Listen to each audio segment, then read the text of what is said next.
राजस्थान विधानसभा चुनाव की घोषणा के बाद राजनीतिक दलों के बीच जुबानी जंग तेज हो गई है। दिल्ली स्थित एआईसीसी में आयोजित सीएम अशोक गहलोत की प्रेस कॉन्फ्रेंस काफी चर्चा में है।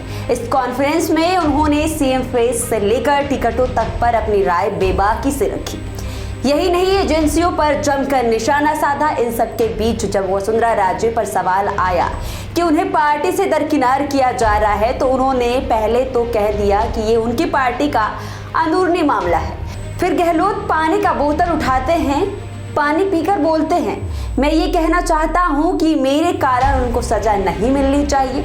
फिर गहलोत ने भैरव सिंह शेखावत की सर्जरी और सरकार गिराने की साजिश वाली घटना का जिक्र कर धौलापुर में दिए गए अपने बयान की भी चर्चा की और ये माना कि ये गलती से मुंह से निकल गया था।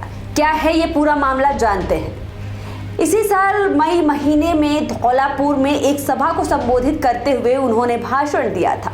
उन्होंने 2020 की मानेसर की घटना का जिक्र करते हुए कहा था कि जब अमित शाह विधायकों को खरीद रहे थे, उस दौरान 3 बीजेपी नेताओं ने कांग्रेस सरकार को बचाने में भूमिका निभाई थी, जिसमें पूर्व सीएम वसुंधरा राजे भी शामिल थी। इसी दौरान गहलोत ने बीजेपी से बर्खास्त एमएलए शोभा रानी कुशवाहा को लेकर कहा, जब उसने हमारा साथ दिया तो भाजपा वालों की हवाइयां उड़ गई। कैलाश मेघवाल और वसुंधरा राजे सिंधिया ने कहा कि पैसे के बल पर सरकार को गिराने की हमारे यहाँ कभी परंपरा नहीं रही है। इन लोगों ने क्या गलत कहा और शोभा रानी ने वसुंधरा राजे और कैलाश मेघवाल की बात सुनी। यह घटना मैं जिंदगी में कभी भूल नहीं सकता। इसी साल के मई महीने में ही भैरव सिंह शेखावत की पुण्यतिथि के मौके पर राजे ने कहा था कि जब वो विदेश में अपनी सर्जरी कराने गए थे, तब कांग्रेस पार्टी ने उनकी सरकार गिराने की साजिश रची थी। उनका इशारा गहलोत की तरफ था क्योंकि वे उस वक्त पीसीसी चीफ थे।